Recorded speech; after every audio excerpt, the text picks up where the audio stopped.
Welcome to the Kingdom in Seattle, Washington for round number 4 of the Thor Parts Unlimited AMA Supercross Series. I'm Art Ekman along with David Bailey and Davey Coombs, ready to bring you the action.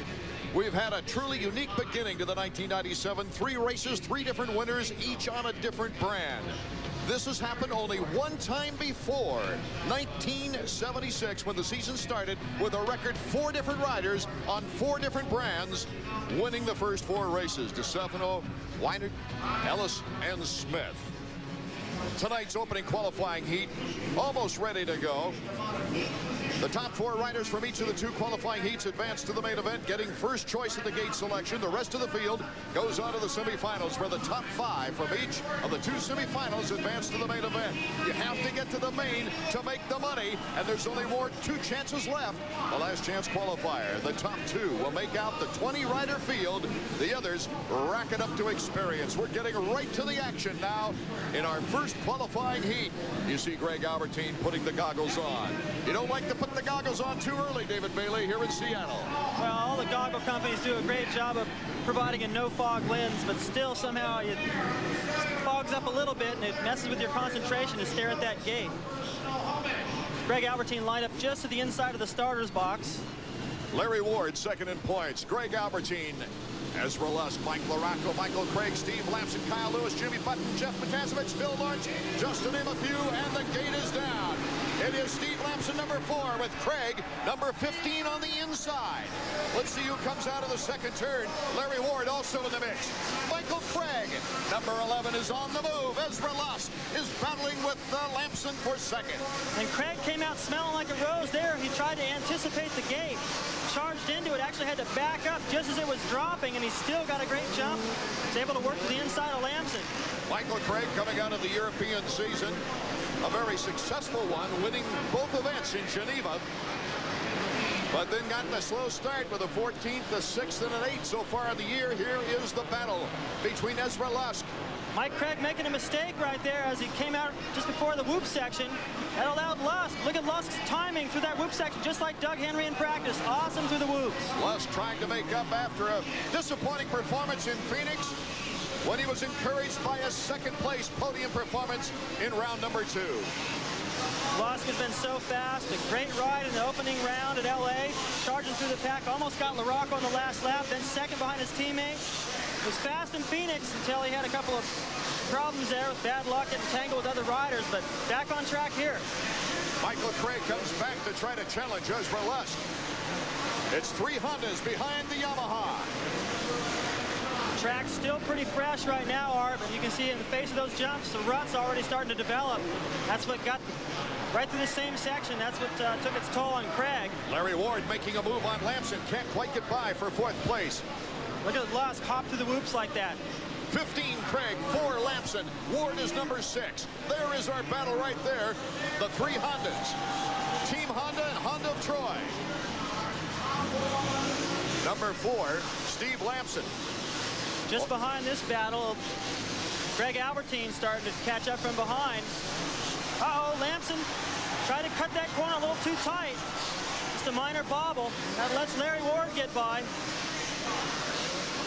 This track is so good to pass on. A little bobble, and you got to change your placement. Well, especially when the talent is all so close. Everybody's right there. Craig's still not letting Lusk get away. Look at those ruts. Ezra Lusk battles it out with Michael Craig. Who's going to win this battle? We'll be right back, and to find out in just a moment. Opening qualifying heat for the Kingdom in Seattle, Washington. You see Ezra Lusk, Michael Craig, Larry Ward, Lamson, and Albertine. Only 4 of those 5 riders will be advancing to the main out of qualifying heat number 1. There is our leader, number 11, Ezra Lusk. Well, everyone's so evenly matched, too, that top 3 really staying close to each other. There you see second, third just coming into the corner, but look at Lusk's timing through this whoop section. He only hops through there about 4 times, and that's it. And the local favorite, Larry Ward, who won his only Supercross race of his career in America, right here in the Seattle Kingdom, takes over second. Cruising through the pits a little earlier, talking to some people, they were all saying Larry Ward can get a good start tonight. With a 3rd, a 5th, and a 4th so far in the series. He's got a lot of confidence, and this is the only time he's ever won a Supercross in the U.S. here before. It's Ward, Craig, and then Steve Lamson. Looks like that tandem will send Greg Albertine to the semifinals.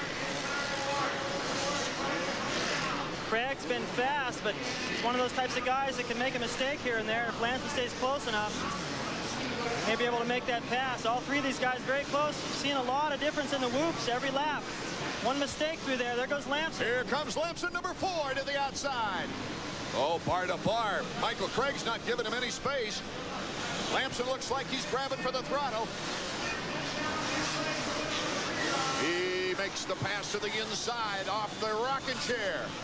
Pretty slick as he jumped up over the finish line jump. Rather than jump all the way over, I don't think he had enough room anyway, but he just landed on the top, scrubbed off some speed, made sure he could stay to the inside.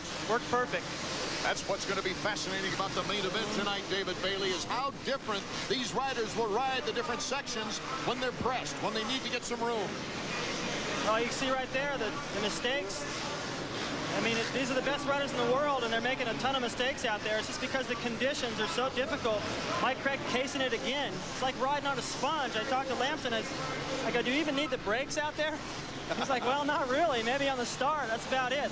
The ground just soaks up all your speed. Steve Lamson trying to uphold the Team Honda flag. Has yet to win this year. He'd love to take a victory home from Seattle. Lamson's still got a little ways to go to catch Larry Ward. Lamson a disappointing 12th in the first round, a 10th in the second round, a 9th in Phoenix the third round. Lusk still out front looking smooth, but Larry Ward's actually starting to close in a little bit. It's a later stage of the races, and I wouldn't expect Lusk to ride as hard as he can all the way to the finish, but on this type of track, one mistake could cost you that much time right there that he's got on Larry Ward. So he's need to keep pushing. Also, they got lappers in the way. Won't let him take the line he wants. Ezra Lusk in his best performance of the year was round 2 when he won his heat there, took the whole shot in the race, and took second. Here's a battle between LaRocco and his teammate Albertine. White flag lap. Final lap is underway. These two riders, though, have a lot of space to make up if they hope to qualify. Only the top 4 riders are going in this one. Unless one of the guys in front of him goes down, looks like they're both going to go to the semi and continue this battle. Ezra Lusk is our leader. He's held it from the very start. You see how close Larry Ward is now. Larry Ward is getting his strength back after that leg injury before the season started. And he's looking very strong. Came up a little bit short there. You know, I think Larry did well in the early part of the season because he came in without a lot of expectation or pressure. This difficult a track, David Bailey, they're going to have to look out for difficulties with lappers in front of them.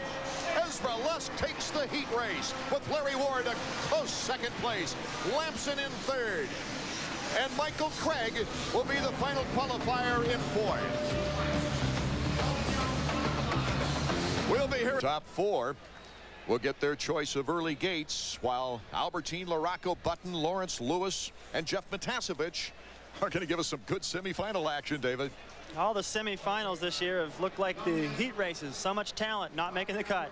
Ruts separate the men from the boys here in Seattle, but David, this is a whole new design this year. I'm really impressed with the track design. I think they did an excellent job of creating some new obstacles. From the Suzuki track map, you can see it's a long start, but a pretty small first corner. And as they make that first left, they don't make the first left, they actually make the next one. So that becomes a sweeper. The whoop section over to the right of your screen has been giving the riders fits because of the ruts. And then the finish line jump is one of the biggest ones we've seen so far, probably the biggest one ever. It's going to be exciting. And because of the ruts and the new layout, probably the best chance to pass out there I've seen so far this season. Last week's winner giving us a wink, Jeff Emig. Along with Jeremy McGrath, the defending champion, Doug Henry, our points leader, and winner of round 2 is in this qualifying heat. John Dowd, a 125 Eastern winner. Here's Doug Henry, of course. Boy, what a start on the season that young man has. Wyatt Seals, the mechanic for Jeremy McGrath, as Jeremy puts on the goggles, ready to go. Also Damon Huffman, Damon Bradshaw, Mike Kudrowski, Michael Cherem, Chamberlain and Brian Swank, along with the 125 Eastern rider David Pingree, also in this lineup. So we've got a lot of them running for the chance at the big bucks here in the second qualifying heat at the Kingdome in Seattle. A great crowd here in the Kingdome, David. It's good to see. They're great fans here in the Pacific Northwest. And they're pretty much rooting for Larry Ward as to looks at that first heat race. Okay, they're revving up and they're off. Oh, what a scramble. Jeremy McGrath pulls out with Henry, number 20. It's between the two, and Jeff Emig crunches in. Jeff Emig takes over the lead. Emig with a tremendous burst of speed. That was amazing. It looked like Jeremy had the whole shot for sure. Then Henry got around him on the outside, motored his way, and then Jeremy cut him off. And here comes Emig out of nowhere. Remember, the top four will qualify out of this heat now as Emig and Henry and McGrath. Then it's number 13, Brian Swank. This is exciting because you got last week's winner, Emig, who's starting to find his rhythm again. And Henry and McGrath, if you cruise the pits after practice today, everyone seems to be thinking that tonight it's either going to be McGrath or Henry by the way things looked out there so far today. Jeremy McGrath looking for, of course, his first victory on the season after 4 consecutive Supercross championships. Got started late in the season with the change to a Suzuki bike. Every week, the settings on this bike have been different, David Baylor. They're getting better and better, though. And can you imagine what it's like to try to do all the things that Jeremy's had to do, the commercials, the expectation, all the pressure, not even knowing what gear he was going to wear until the last minute, and then try to dial in the bike with all the rain. I think he's done a marvelous job under the circumstances. Well, he says they've come light years with this bike in the last week. He's had a chance to work out 8 to 10 times. Henry now giving some excitement to Emig. Emig trying to hold on. Yeah, they got a difference of lines. So a little mistake by Emig. And he's taking the line, I think, that Henry wants to take. Henry's getting through that whoop section a little earlier, just like Lusk was in Heat 1, just bouncing through there about 4 times, and that's it. Jeff Emig and Doug Henry starting to pull away a little bit from Jeremy McGrath as Mike Kudrowski has moved in to the final qualifying spot, number 100. But right now, our cameras are focused on the 2 leaders. Look at that. Jeff Emig. Oh, what a jump by Henry. Henry jumped all the way over that little triple there. It's not even really meant to be one. Henry makes it into one. Henry was pretty inventive in practice, experimenting with a lot of different lines. I think we're going to see a lot of that now that he's not following Emig. He's got to do something different. He practiced that earlier. Here comes Henry to the outside. Emig gets hung up on the hay bale. Here comes McGrath, but Emig gets started in time. Emig in second place with a close Jeremy McGrath on his tail. But Doug Henry now has got some breathing room. This is just an indication of what we're going to see all night. The soil just makes the pros not look quite like pros at times. These guys are going to make more and more mistakes as the track starts to rut up and deteriorate. Henry says it was a dream to be where he is right now. Number 1 in the points, number 20 on the bike. There he goes over that triple again, almost goes off the racetrack. He's got it into control. Okay, more outstanding qualifying action coming up. Can Henry hold on?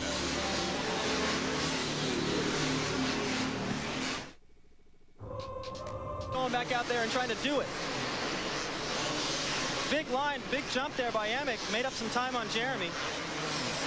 If you don't get stuck in a rut, you can get through some of these sections pretty quick, jumping, making triples out of stuff. But here's Mike Kudrowski. He's won here in Seattle before. On his return after retirement, he says, hey, all this great depth of talent, why did they choose it when I came back after retirement? Well, it's the best, closest racing I've seen in years. You know, I've talked to people in the past 3 or 4 years saying, well, it's fairly top heavy. There's not that much talent, not like 5 or 6 guys like there used to be. And now we're back to that. And we've seen now you're in danger of not making the main event. Exactly. Now we're seeing it. Yeah, the first 3 rounds, 3 different winners. The points close.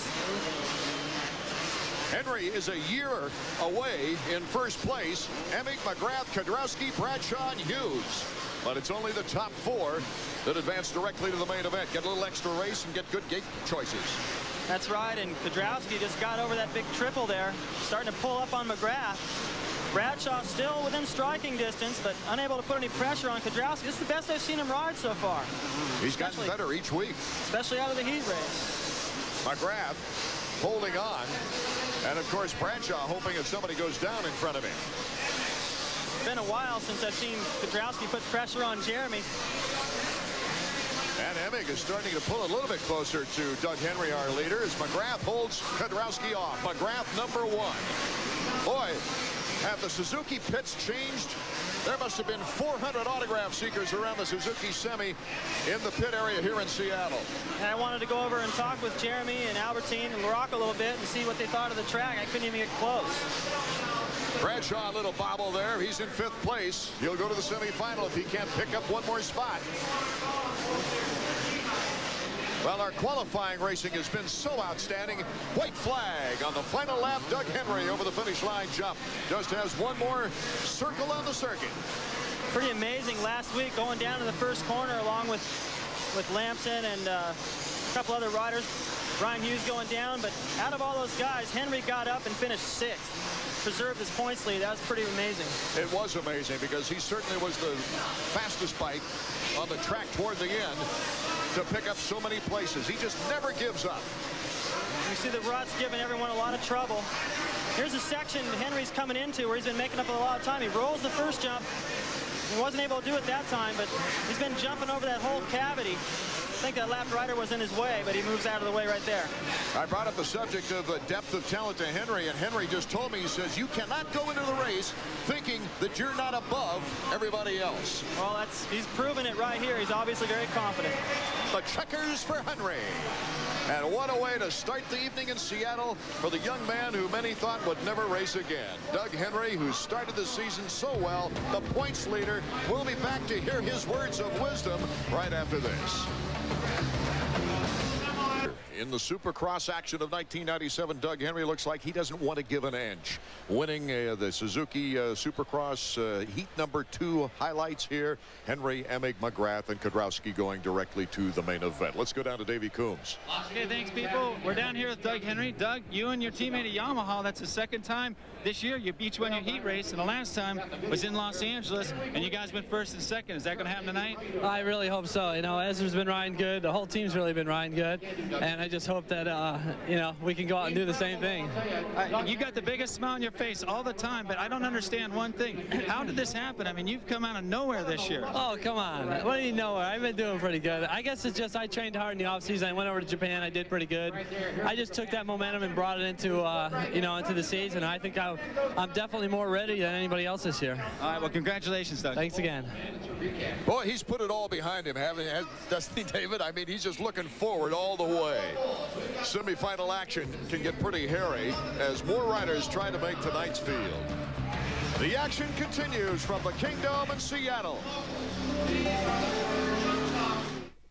1-900 to fix the track as the race goes. They're going on and on in between every heat, every intermission, doing the best they can. Some of the ruts, as you can see, are pretty bad, but they're doing a good job of keeping up with them. We'll see how the ruts form before the main event. Thanks. Better get off the track, Davey. Here they come. Albertine, #8. Number 16 is Lewis. And a pileup in that first turn. Ty Birdwell, who qualified last week in Phoenix, #89. Leading this one around. And look who's out in front, the 4-stroke machine. Yes, Matt Snell on the KTM 4-stroke. Albertine moves around him pretty quick, but the crowd was loving seeing that 4-stroke. Isn't that amazing? They love that deep sound being so unusual. And really their only purpose, this will be their last race of the Supercross season probably. They just wanted to go out there and try to qualify for a race. But out in front, Greg Albertine, who's won 2 semis already this year. Just through that section right there, his teammate, Michael Rocco, just moved around 3 guys and into 2nd place. Smell went from 1st to 5th real quick. They're getting that bike dialed in better and better each week, though. We've got yellow bikes running 1, 2, and 3 behind them. Okay, so it's LaRocco, and then Lance Mail, or Albertine, LaRocco, Lewis, and then Jeff Matasevich, who'll be heading for Japan in March to start testing for his series, and then Schnell. The crowd loves this 4-stroke. Every time he goes for the triple, they all roar. In the air, the Dunlop leader. Well, Snell is in a qualifying position right now in 5th spot because way behind in 6th position is Billy Binkley. Now down to the 13th. See, LaRocco jumped up all the way over that triple, pulled away from Lewis a little bit right there. Goes in front of the start line area. Albertine and Now he makes the Laraco Parts Unlimited turn over the are Parts leaders from Unlimited. Team Suzuki. Checkered flag not out yet. Both these guys suffering so-so starts in the heat race. Forced them to have to ride the semi. It's not such a bad thing. Riders have won the semis before. In fact, Albertine in the first race had to go to the semi, still came back and won the main event. In some cases, it's good. You get a better look at the track, maybe able to make some bike setups. And for a lot of guys, arm pump's been a problem here. And one more chance to go out there and shake it out might do you some good in the main event. Of course, the big KX machinery. Lewis is giving Mike Laraco fits. He keeps catching him on this side of the track, Art, but watch what Laraco does as they come out of this corner. Laraco hops over this. Look at that. He goes all the way up over that plateau. Lewis cases it. Laraco opens up that gap again. Laraco with a 4th and 5th, sandwiching a 15th in round 2. In practice yesterday, got his bell rung pretty hard, landing on his head. Laraco, of course, the American. In fact, right in this section right here is where it happened. Turns up the wick before the finish line jump. Now going to make it a 3-man slugfest as they close. Riders having a tough time even in the corners. A lot of ruts developing, not really any good berms, just ruts. You see them all right there as they come out of the corner. It takes incredible balance. The timing element is really gone from this racetrack. Now it requires just balance, trying to pick the right rut or just wheelie over them all if you can. Albertine, Laraco, Lewis, Matasevich, and then Lance Smale from Federal Ray, Washington.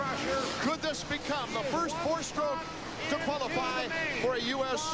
Supercross final main event? Ray's riding right now. Looks like he very well could. It's been getting better and better every week, and it's just amazing to see a 4-stroke indoors in the Supercross, especially a track this technical, able to perhaps make the show. Outdoors, not that much of a surprise. Okay, the race to the finish in semifinal number 1 when we return. Over here on the west. David Bailey, Davey Coombs. In Seattle, we have 8 riders that have already qualified for the main. 5 more will qualify out of semifinal number 1.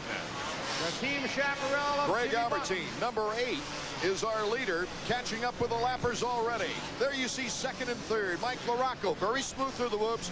Kyle Lewis having a little bit more problem. It's Jeff Matasevich in 4th. Matt Snail Albertine in 5th. The white flag lap. One more lap to go to qualify for the main event. Albertine's just been looking better and better every week. Talked to him during the week, and he said, I told him, you know, you look different out there. Feel different? We got a battle for the final qualifying position. We're on Lance Smale right now, but Jimmy Button is on the move. Number 18, Button is riding with broken cartilage between his ribs. What a gutsy performance by Button and Team Chaparral. Tried to outjump the 4-stroke that time, but Smale is holding on. Oh, this crowd is going crazy for a semifinal race. Look out, here comes Button. That might do it right there. Smale was unable to go for the triple. For Lance Smale. Good move from Button. There he gets all the way over that triple. That's probably going to consolidate this transfer spot. Albertine getting better and better every week. I talked to him. He said he was just more confident. Checkered flag for Albertine. Albertine, of course, after winning the semifinal round in Los Angeles, in round number 1, went on to win his first American Supercross. And what an effort by Jimmy Button, who is in pain. More hungry Supercross riders vie for semifinal round. And we have been so lucky this year that all the qualifying rounds through 3 previous rounds and here tonight have been exciting events. The next team. It's been fantastic. Everything that's this season so far, all the races have been so close, all the different winners. You go around the pits, I've mentioned this already this season, and ask somebody who they think's going to win, and it's really been a toss-up, not like last year where everyone just goes, well, McGrath, then Emig. It's really changed. I add a lot of more suspense back to this. Semi-final number 2, getting ready to go 6 laps. Damon Bradshaw, winner here in 1992. Ryan Hughes, hungry for his first Supercross victory. Thinks he's got things back together. There's Ryan, number 9. Ryan Swink, injured last week, did not perform, but he's in there trying to fight his way to the main event. Damon Huffman.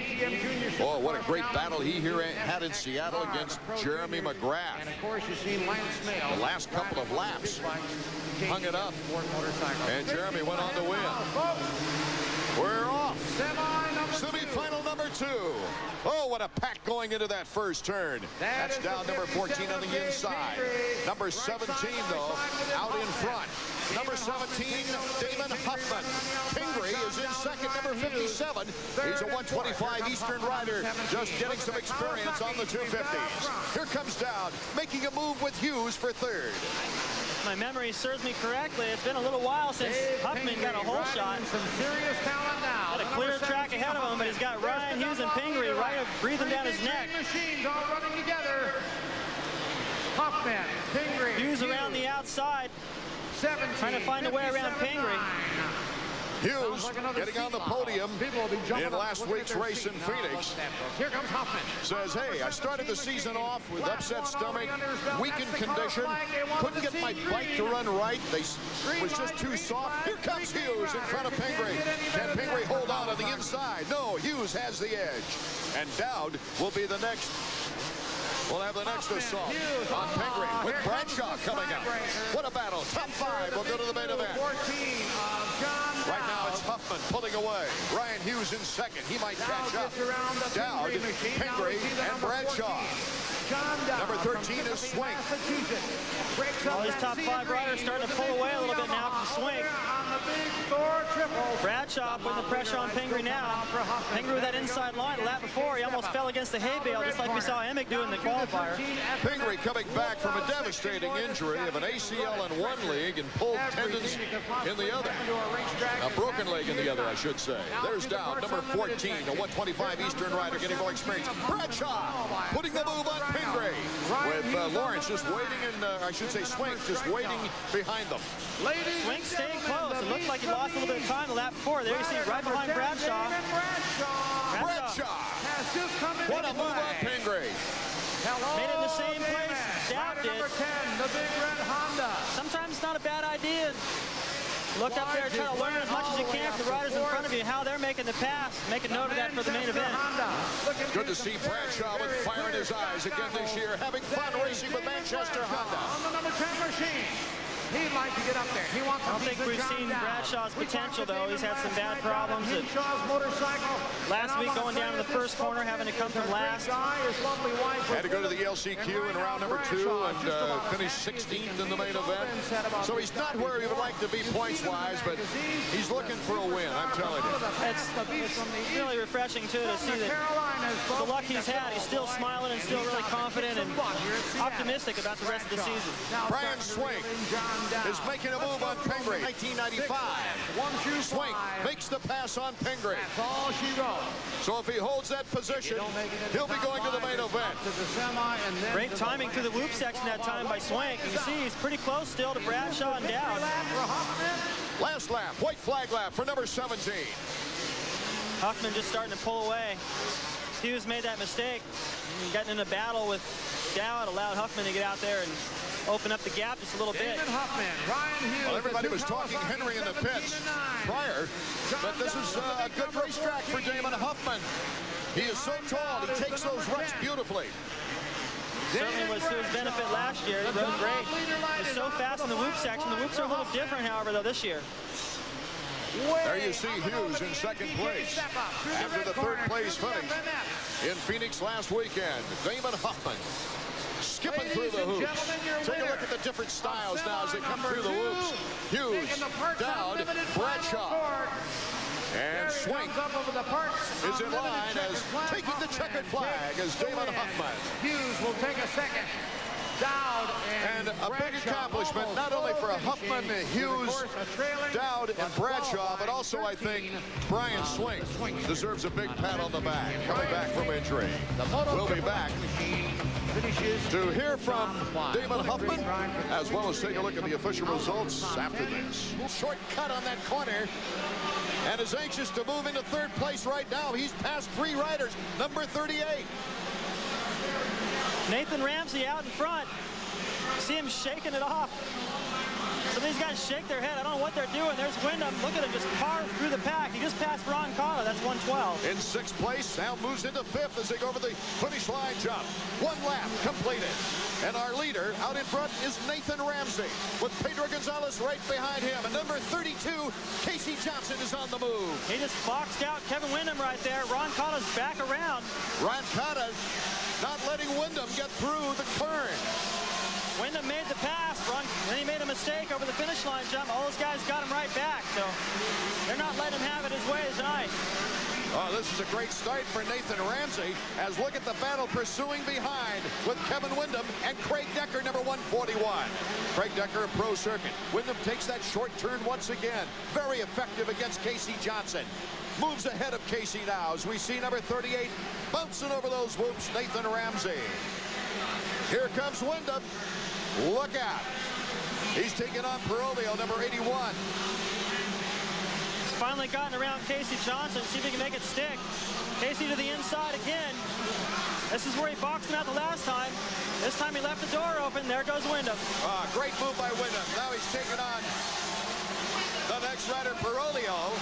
And Wyndham is in good position now to challenge the leaders. Casey Johnson had a chance to get back in there on the inside again. Now, Wyndham's off the track. Oh! Wyndham suffering a bad start in Los Angeles. And now he gets cut from behind. Looks like he's going to be okay, but just as he was re-entering the track, he thought he had enough gap. Oh, let's take another look at this one. Number 586, Christopher Wheeler from El Cajon, California, gets in from behind. Watch Wyndham, he even looks. I don't think he thought he was going to move out that far into the racetrack. Would have been smart right there. Just wait for a second. Now he's got so far to go, I don't think he's going to win it. Out in front, number 38, Nathan Ramsey. And for Ramsey, he's got a very good lead. Boy, everyone, including myself, thought Wyndham was such a heavy favorite here tonight to win this thing, even with a bad start. But Stefan Roncada, who's only racing for the money. He's not racing for points, being a 125 Eastern rider, as you see, is in second place. Pedro Gonzalez in third, with Craig Decker now moving into fourth. There's Roncada. As we see Roncada going through the ropes. Let's go down to Davey Combs and check in with him with Kevin Wyndham's mechanic. Hey, thanks, Art. Allie, you guys going to hit the panic button. What are you going to do? You just got to stay relaxed. He's starting to catch up now. We got another 11 laps. We just got to get as many points as we can. Did that surprise you, Kevin, falling this early in the race for the second time this year? Yeah, it's just so many ruts out there, and I don't know what happened. I didn't see it. I'll let you get back to work. We had a much better view than the Ali Sharman, because he's down low, couldn't see on the other end of the track. Kevin Wyndham trying to fight his way back into it. I think he may have bent the handlebars too when he went down that time. He went down hard. Nathan Ramsey, number 38, was just looking for a couple of podiums this year. He has an 8th in Los Angeles, made the podium in Los Angeles for round 2 with a 3rd place finish, and picked off an 8th after starting 18th in Phoenix. There's a lot of green coming through the whoop section right there. Ramsey, Roncada, Gonzalez, Decker, and Johnson. Decker putting in a good ride. He's on the podium if he can stay there. I don't think he's going to be happy with that.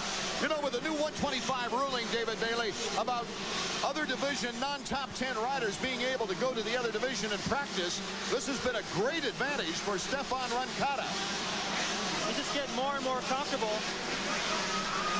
Ramsey almost coming up a little short right there. Pull the front up way up high just to make sure he got over that 3rd jump.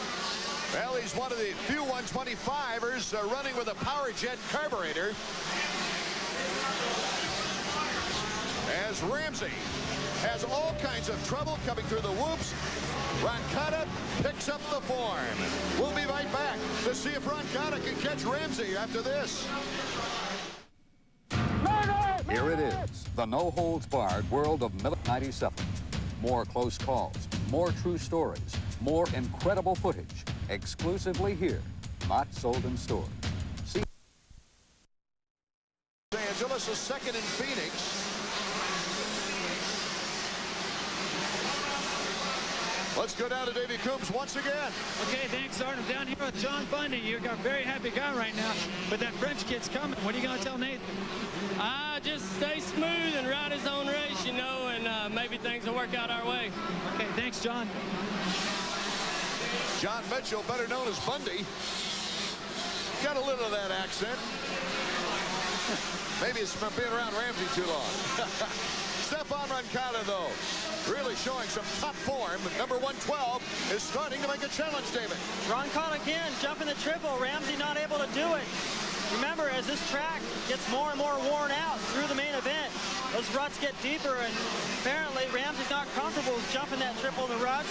Roncada is. That could be the difference in the next few laps. Watching Roncada on the shorter, more technical tracks in Paris, he had quite a few problems staying upright, but was always up there banging with Villeman. But Roncada seems to like the American tracks better. It appears so, and he's got a great shot at winning this main event. Got a huge gap back to third place now, so he can relax a little bit, just bide his time and look for the right place to make the pass. He told me last week he was just so excited to be up there with Wyndham. Little mistake by Ramsey. Mistakes like that are going to cost him. That's going to give the confidence to Roncada. Especially in a 15-lap race where you can certainly get tired quickly. Craig Decker is making a move on Pedro Gonzalez for third. This time, both these guys went for the triple. I think Ramsey knew that if he couldn't go for it, that just might be it. Roncada's close enough. Yeah, we've got a good battle for first and second and a good battle for third and fourth. Roncada was just, as I said, so excited to be up there looking at Wyndham for so long. He actually had a few opportunities to pass him last week in Phoenix. Finally, his arm started to pump up. He just was so excited and so nervous. He just had to back off and play it smart, which had to build his confidence, and the only other step up the ladder would be a first place. It looks like he's got a great opportunity. As we take a look at our leader, Decker has moved into third. Ramsey starting to pull open a little bit more lead this lap. Able to get over the triples. There was a couple laps there where we started making mistakes. I thought Roncada was going to get him, but he's responded to the challenge. Oh! Down goes Ramsey. And Roncada runs right over him. That gives Decker a great opportunity in third. Here comes Decker, not quite yet. He was quite a ways off, about 10 seconds behind. There goes Decker by both of them. Decker, along with Villeman, number 125. And Ramsey just getting up 38. A tough break for Roncada, who didn't have time to react. Let's take another look, David. Well, you can see right here by his body positioning, got a little cross-rutted, didn't have enough speed. He went down hard, did a complete flip with a huge impact. Roncada was already in the air, had nowhere to go, but right into the front of his motorcycle. It took him a long time to get up. You can see the ruts taking their toll right there. Decker, another mistake. Oh, what a battle now. Villeman is in the lead. This could be his first American win. Villeman, this was to be his last Supercross race before returning for training in Europe to get started on the GP circuit. If he wins this, I'll bet you $1 or more he's coming back for the next round. Villeman, Gonzalez, Johnson, Decker, and Ramsey is our new order. I'll take that $1 bet. Eric Vallejo, Kawasaki of Mexico, the backup rider with Pedro Gonzalez, has gone off the track as you see him there. The track builders have done all they can do, putting cement in the faces of these jumps, cement powder, letting that sit overnight, steamrolling it, but the face of these jumps are still getting rutted. You got to wonder what this track's going to be like for the 250s coming up next. Villeman, like Roncada, really likes racing in America, likes the American scene. He was originally come over with Team Chaparral, but then signed a deal with FMF. Got a pretty good lead now. He's starting to look around a little bit.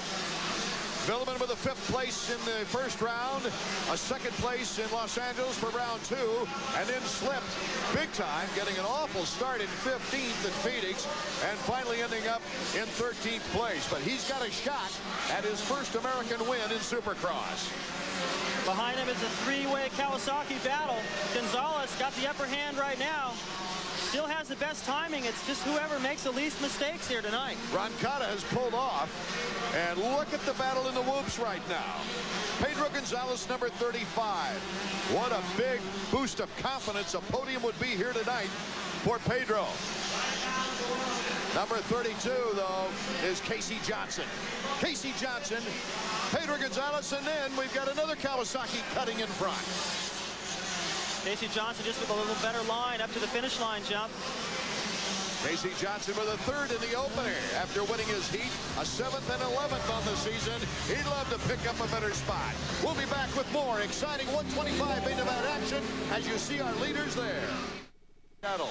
Art Ekman along with David Bailey up top, David Coombs down below. As we take a look at David Villeman. All the way, the pit board says. He can do it. Ramsey went down, number 38, the second time he's hit the dirt. Well, he's got to be feeling the effects of that impact. He went down so hard, right into the face of that jump, bent the bike, and a huge disappointment. Looked like he had it. Villeman, who is 4th in points, has a good shot really at the title should he pick off a win here tonight. Decker's just gone off the track behind the leader. And so we've got another change of order.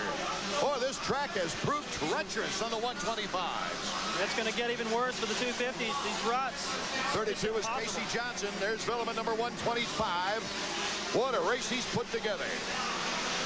At this point in the race, the way the ruts are, you can see Villeman riding all the way around the high side of that berm, trying to stay away from any of the ruts. Going to put the Honda stopwatch on and see what the lap times are. Probably pretty slow. I'll bet they are with this tough track involved. A good 5.2-second lead on the second place rider as the white flag is out. This is the final lap of our 125 main. Can the young Frenchman win his first American Supercross? Number 24 having his problems is Robbie Rader, and behind him is Kevin Windham. This was a 20-lap final. Kevin Windham may have a shot at top 3. The race to the checkers is on, and he's got to hold it all together now. It's composure time for the young Frenchman. Windham in 7th, unofficially, as I counted back. Really a survival of the strongest, the smartest, the guy that makes the fewest mistakes. You see Villeman right here just not even trying to go for any of the doubles, just play it smart. Isn't it wild that Ramsey, who took the whole shot now to the front, Raynard, who has done such a quick job this year, and Windham are all behind this young man. The checkers for David Villeman. Oh, he's got to be a happy young man. And coming across in second place, his best finish of the year is Casey Johnson with the Pro Circuit Kawasaki. Villeman, number 125, is feeling the hurt after that victory. Well, the 125 celebration will be a great one. I wonder if it's French champagne. And Kevin Windham is now 2 out of 4 on the 125 season. The big guys 250cc main event is coming up next. We'll also hear from our winner, who speaks fairly good English. Good luck, Davey Coombs, when we come back. The bike you dream about means serious cash. He was leading the 125 main event here in the Kingdome in Seattle and led a parade of 125 riders that hit the dirt here this evening. Roncada was already in the air, as David Bailey explained. He could not go anywhere, and new leaders came around. Let's go down to Davey Coombs now with our very happy winner. Okay, thanks. I'm down here with David Villeman. David, this is a great way to go back to France with a win here. Yeah, I leave for France on Tuesday. I'm very happy to finish my trip in America by a victory. I'm very happy for FMF because I have a lot of support from FMF. All my friends, my mechanics, my parents, and I'm very happy today. Were you surprised about the way all the other Americans were falling out there? There were guys falling everywhere. It was crashes. There was a battle between Casey Johnson, Craig Decker, Pedro Gonzalez. A very good battle, and we saw the 2 first fell, but I think it's a race, and I'm very happy to win here. Okay, congratulations on your win. Now we're going to turn around and talk to Casey Johnson. This is our runner-up. Casey, same thing, it was a demolition derby out there.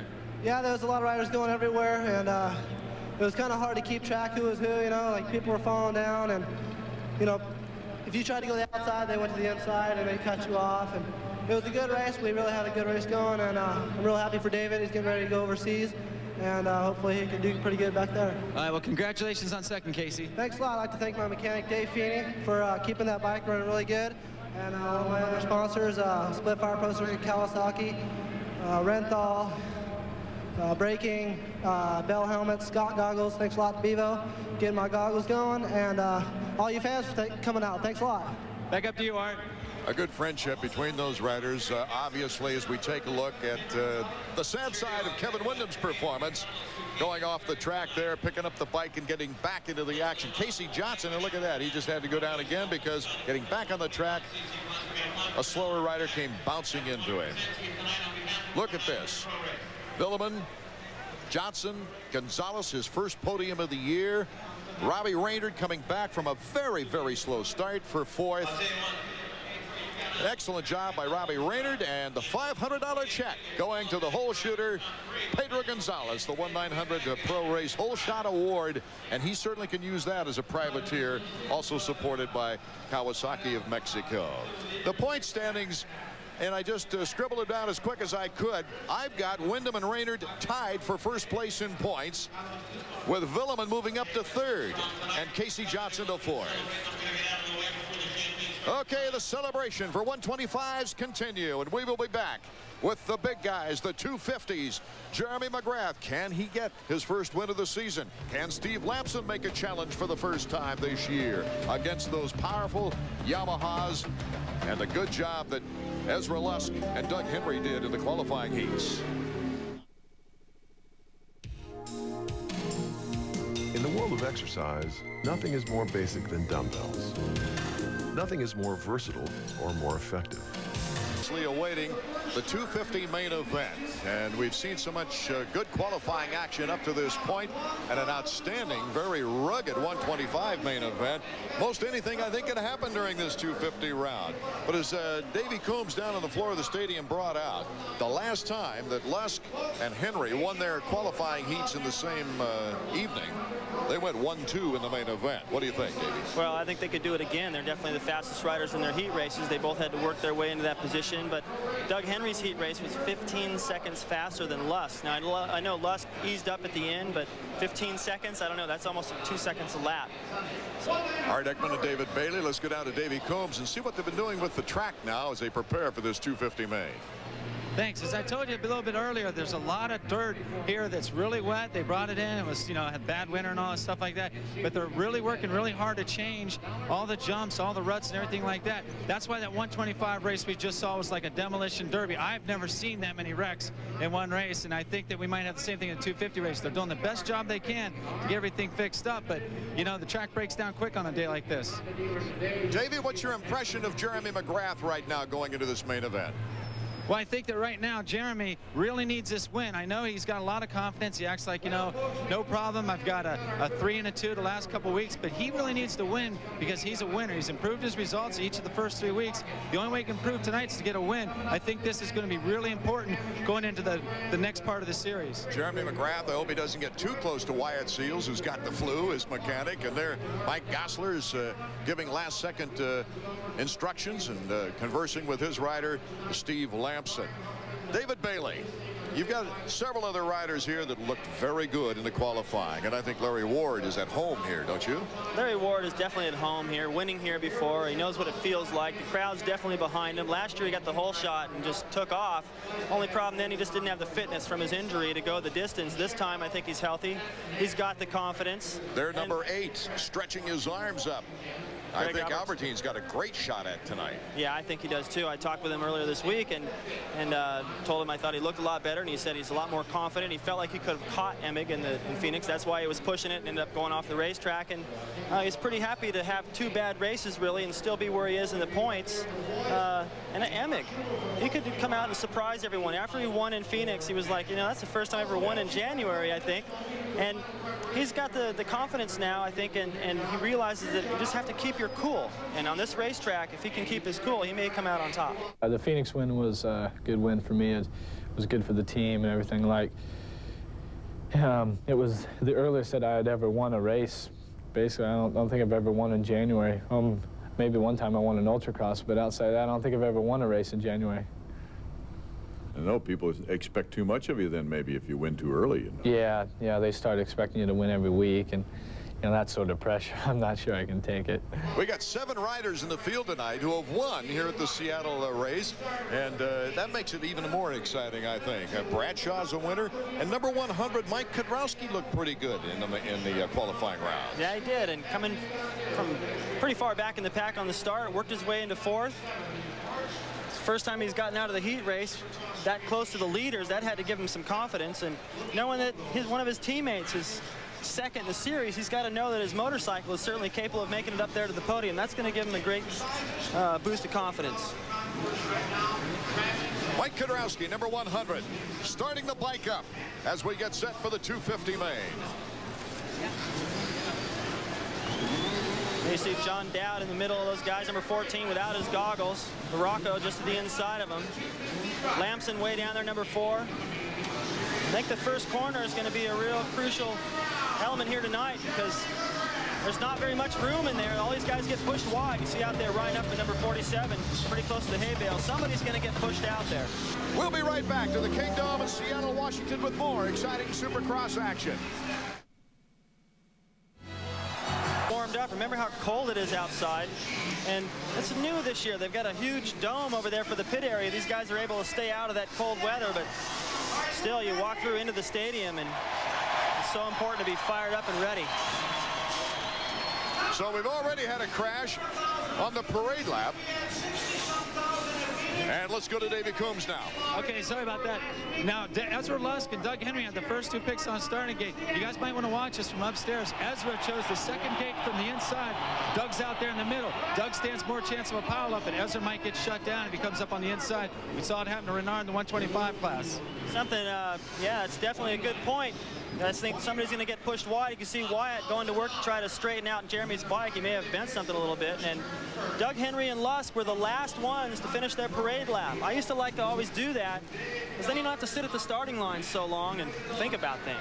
Wyatt Seals getting the assistance from the team manager, Roger DeCoster, who comes over there. And there's the points leader, Doug Henry.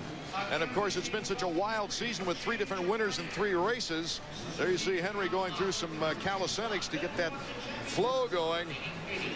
So important. Stay warmed up. He used to have trouble with arm pump until he started doing exercises right before going out to the main. He's one of the fittest guys. I talked with his mechanic, Pete Steinbrecher. He feels like his rider, Doug, is in the best shape of anybody out here. And I know that Doug likes to have that confidence sitting on the starting line. Steve Lamson looking for his first victory. If we're going to see 4 brands and 4 different riders win the first 4 races, he's got to win tonight. It's either got to be him or Larry Ward, and they both have a legitimate shot. That's right. 30-second board is up. When it goes sideways, the gate will drop anywhere from 5 to 10 seconds. It's get anxious time. You see Jeremy Emig right there. There's Jeremy McGrath alongside of Albertine. Number 17 is Damon Huffman right next to Jeremy McGrath. Let's take a look to see who gets out of the chute first. Oh, the crowd's going. They're really enjoying it. It could go at any time now. The 250 main from the Seattle Kingdom is underway. Lamson, a good start, number 4. Does he pick up the $1,000? It's close. Michael Craig, number 15. Jeremy McGrath is right there. Oh, a great start. Ezra Lusk is right behind Jeremy McGrath, number 11. In first place, it's Mike Craig. Jeremy McGrath in second. Steve Lamson in good position third. Then it's Ezra Lusk trying to make a move on Lamson. Larry Ward right in there with these guys. He's got to look at the lead. Rough and tumble this is going to be. Jeremy McGrath trying to hold on a second. Here comes Ezra Lusk. He makes the pass on Jeremy McGrath. So does Larry Ward. So all of a sudden, Jeremy is back to 4th, unless he comes through in the whoop section. Our leader is Michael Craig. I have a feeling we're going to see a lot of lead changes here, other than Mike Craig sneaking in there and grabbing that hole shot like he did in the heat race. All the favorites we highlighted are out front. This is going to be a great race. Michael Craig hasn't had the best start on his season after a good season in Europe. A 6th and an 8th. And here's the battle between Ward and Jeremy McGrath. Larry Ward, number 6, Honda of Troy. And number 1, with the Knack-Knack Racing Machine, Jeremy McGrath. So McGrath is now in 4th. And he almost got a sandwich right there. He touched the back tire of Larry Ward, and then the rear tire of him was getting rubbed off by Steve Lamson. Did a good job to keep it upright. Lamson and McGrath got into it, of course, in round number 1 in the opener at Los Angeles. You see right there the difference in timing. Oh, this is very close. Craig does not have that much of a lead on Ezra Lusk as they go through the whoops. I still believe it's going to be the guy that makes the least mistakes and keeps his cool. Emmig's right in there. So is Albertine. Everyone's gotten great starts. Craig, Lusk, Ward, McGrath, Lamson, and Doug Henry. Here comes Lusk. The young rider from Bainbridge, Georgia. Block pass. Ezra Lusk, number 11. Back and forth we go, bar to bar. Over the Thor triple. Oh, good acceleration on the outside. And now here's Lusk on the inside. Craig cuts back to the inside if he can do the triple. Lusk looks over at him, shuts the door. These guys are starting to pull away just a little bit from McGrath and Lamson, but Larry Ward now. Larry Ward and McGrath swapping positions the last couple of laps. Still in the hunt. And with the rough track, almost anything can happen here tonight. Ezra Lusk and Michael Craig 1-2. There's Stephen Butler, the mechanic for Ezra Lusk. Wyatt Seals putting the board out for Jeremy McGrath as McGrath's in 3rd. He's being pressed by Larry Ward, and Doug Henry is very close to Larry Ward. Ezra Lusk, our leader. Lusk looking awesome. He's starting to pull away a little bit now. So can Ezra Lusk, who took a 2nd place in Los Angeles and who ended last year with a good 2nd place in Denver, can he hold on? We'll find out when we get back.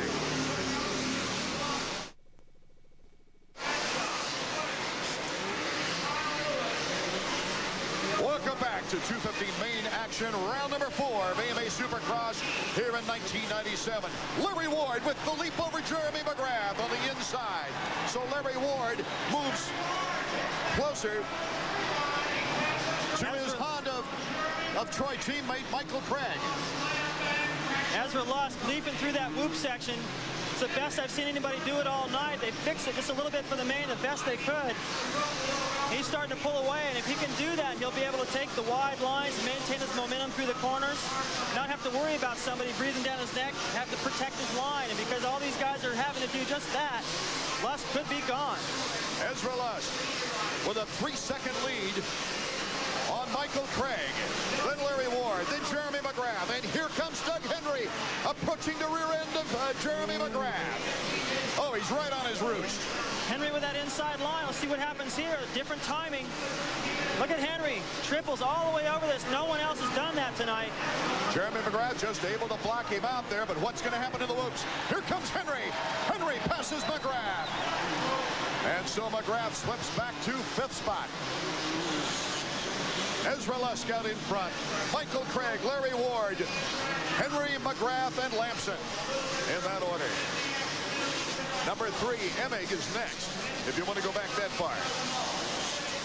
Doug Henry had a chance to get in there, get into Larry Ward, but it's too early in the race to start into that. Larry Ward, you can't push him around, not in his hometown, not where he's won here before. Riding with a lot of confidence. Doug Henry told us before, and we mentioned it, he's living a dream right now. The leading points leader on the 1997 season. Different timing. Here goes Henry again over that triple. He likes the inside and gets the great torque for the triple. Now watch Henry through the whoops. A little different timing. Made a mistake that time. He wasn't able to get that timing. It helped him make that pass on McGrath the lap before. Doug Henry won his first heat race here in Seattle in 1994. You might remember that, David. He passed his teammate Jeremy McGrath. Here comes Larry Ward. Getting in front of Michael Craig. Moving into 2nd. Brings the Seattle crowd alive. As we mentioned, Larry Ward's lone Supercross victory is right here in Seattle. Henry moves in front of Craig for 3rd. So Henry is on the move. His pass of his teammate at the time, Jeremy McGrath, in the heat race, shocked the Honda crew. Right now, he's shocking Jeremy again. He came around him. Jeremy's still in the hunt, though. He's staying close. Like I said, you're going to have to play your cool. Lusk is down. Lusk went down. And Larry crowd erupts. Larry Ward has taken over the lead, but hot on his trail is Doug Henry. Doug Henry is only a second behind. Here, let's take another look at Ezra. Ezra starts in, gets cross-threaded right there. Stays sitting down in the seat so he could get that preload and hop those bumps. Got cross-threaded, didn't hop anything. A tough break for Ezra Lusko, who is back up and running in 5th place. He's not far away. The battle's out in front.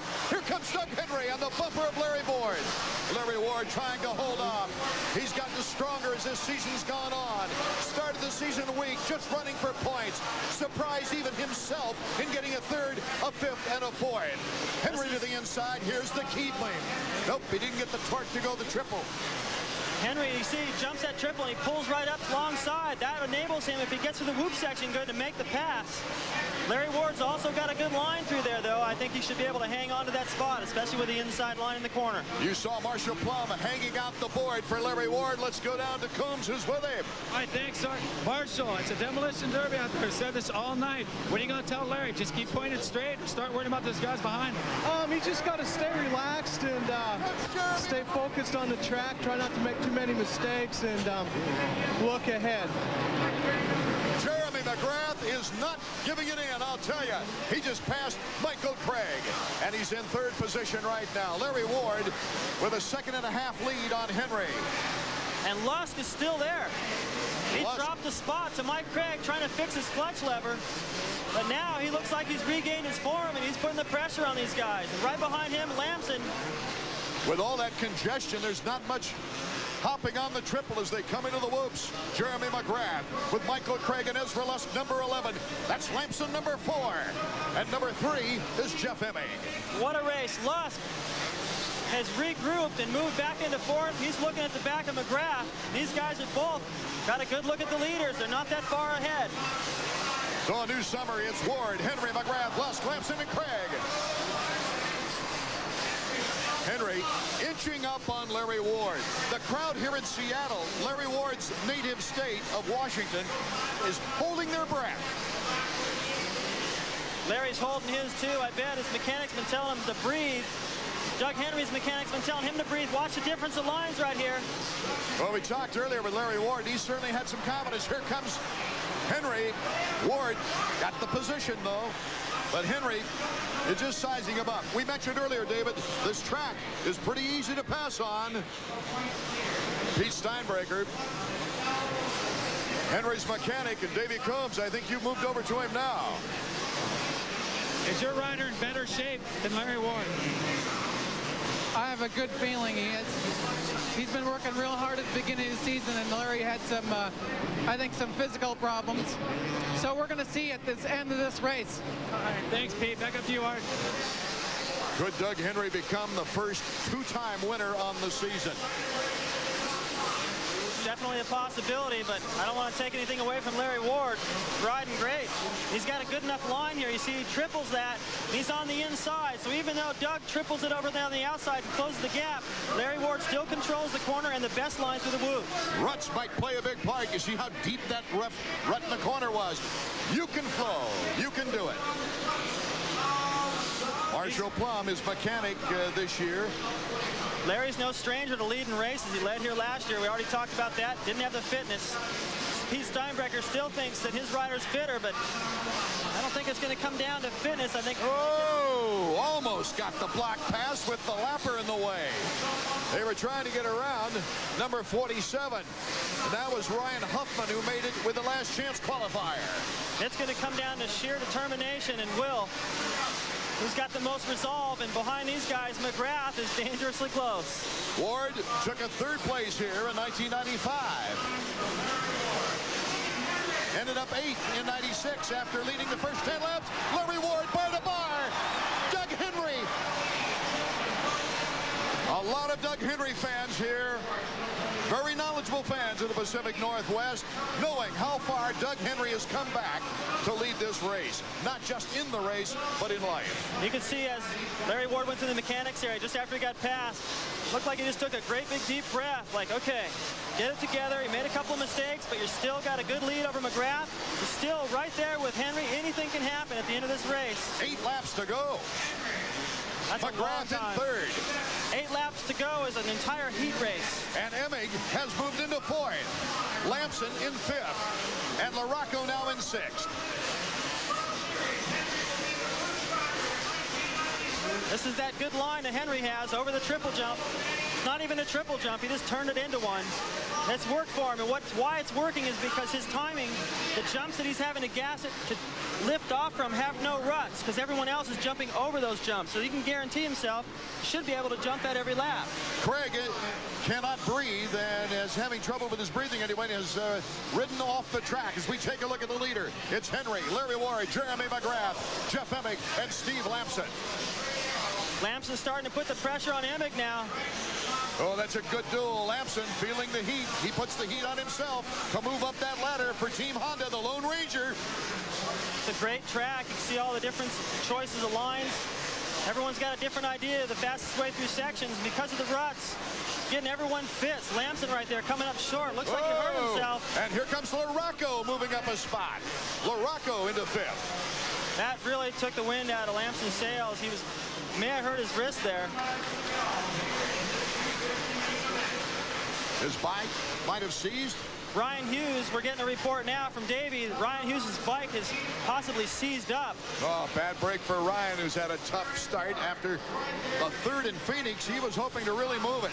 And number 12, he's coming off the track. Phil Lawrence, who's got that very bad torn tendon in his thumb. Lawrence talking things over with Dean Gibson, his mechanic on the sideline. He's so far out of the points right now, it's not that devastating. Button is down. Jimmy Button, riding injured for the Team Chaparral, is down number 18. So, as we saw in the 125s, it's happening again in the 250s. This track is brutal, and I think the fittest and the smartest, the guy that plays his cool with the most patience, is going to prevail. Larry Ward is riding an outstanding race. Let's take a look at the Honda stopwatch now as Doug Henry tries to pull away. Should be a pretty good time. Here's Larry Ward in second, Jeremy McGrath in third, some 8.4 seconds in back. And Jeff Emig on the move. Here comes Mike LaRocco. He could, Mike LaRocco having all kinds of problems. Did he go down? He went out of a shot. No, he's still up. There's Ezra Lusk, 22.9. Mike Kudrowski coming through. Lamson fading further back now. There's Greg Albertine just coming through. Bad start for Greg. Number 16 is Kyle Lewis before he goes to Japan. As we take a look at this Honda stopwatch to see what the lap time for number 20, Doug Henry, might be.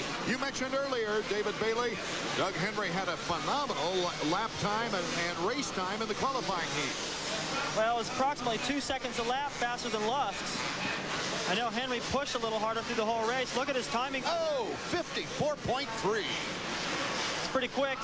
A lot slower than it was in practice, but at this point, he's starting to open up the lead over Larry Ward, and I'm sure that's good enough for him. Henry, Ward, and McGrath. And it looks like McGrath is starting to pull up on Larry Ward for second place. 4 laps remaining. It seems like an eternity. It's an eternity for these guys, especially for Larry Ward. Henry looks like he's got control of things out front, but Larry Ward's now starting to feel the heat from McGrath. It's going to be a tough last. Jeremy McGrath setting his sights on his first Supercross win. He got his first win in the heat in the 125s here in Seattle. Look at it, back and forth, Larry Ward. And McGrath inches ahead of Larry Ward. I think Larry Ward right now, Art, is playing it smart. He's seeing all these guys crash. Every time he comes around, there's another guy down. And he doesn't feel like he has the speed to challenge McGrath. Why fight it? Why chance going down and getting 11th or finish? And he's second in points. It's a wild season. Yeah, he's got a great position in the point standings. And Jeremy McGrath led all the way but 2 laps here in 94, and he had a flat tire. And it took him out of the contention there. Let's get down to Davey with Plant Seals. Okay, thanks, Art. Thanks, David. What? Do you have enough time to get him? You got 3 laps to go. Jeremy just moved in the second. I don't know. Doug's riding a good race. Excuse me. He's riding the ruts really well. So 2 laps pretty much is all we've got left. But if he makes a mistake, yeah. All right, well, I hope you feel better. Thanks, man. Jeremy McGrath is not only past Larry Ward, he's picking up space on Doug Henry, our leader. That lap, look at the difference right there. Henry Number 20. Larry Ward still very close. Any one of these guys could go down, and Larry will get it back, but Jeremy jumped the triple that lap on the far side of the racetrack. Kudrowski fans, he's moved into 6th. But the real highlight is number 1. Can Jeremy McGrath, with only 2 laps remaining, catch Doug Henry? Henry couldn't do the triple that last lap around. Not this one. He's over this one clean. He's heading up to the triple where he couldn't make it before. These guys are already lapping Bradshaw. 2.5-second lead. Doug Henry over number 1. Henry goes for the triple, so does Jeremy. This is where he made up all that time the lap before. All right, it's all out now. It's a fight. Jeremy can smell it. So can Doug. Doug's looking for win number 2 and a bigger points lead. Let's see if Jeremy can pick up some time here in the whoop section. He hops the first 3, has problems, bobbles in the whoops. Doug Henry, a great advantage now as the white flag comes out for Doug Henry. Relax and flow. Needed to show him that just before he went to that whoop section. That could be very costly. That might have cost him, if Henry was to make a major bobble in this final lap, that mistake right there by Jeremy could have cost him the win. It is Doug Henry, Jeremy McGrath, Larry Ward, and right now Emig is starting to pressure Ward number 6 right here. Emig looking for a podium spot after winning in Phoenix. Larry Ward came up real short on that triple. That takes so much out of you at this point in the race. These guys are exhausted right now. Jeremy is still only 3.5 seconds in back, but we're on the final lap. Almost an impossibility unless Henry should bobble. Smart for Larry Ward. Oh! Emig lands on Larry Ward. Ward doesn't want to give it up. That was smart for Ward. He took the inside in the corner. And Emig had trouble in the whoops. The checkered flag for Doug Henry. He becomes the first 2-time winner of the 1997 season. Well, the talk in the pits prior to race time was Doug Henry. And he certainly didn't let his fans and supporters down. Oh, it's going to be fun listening to him on the podium as well as the others describe what was once called a destruction derby during this 250 main event. We'll be right back in just a moment.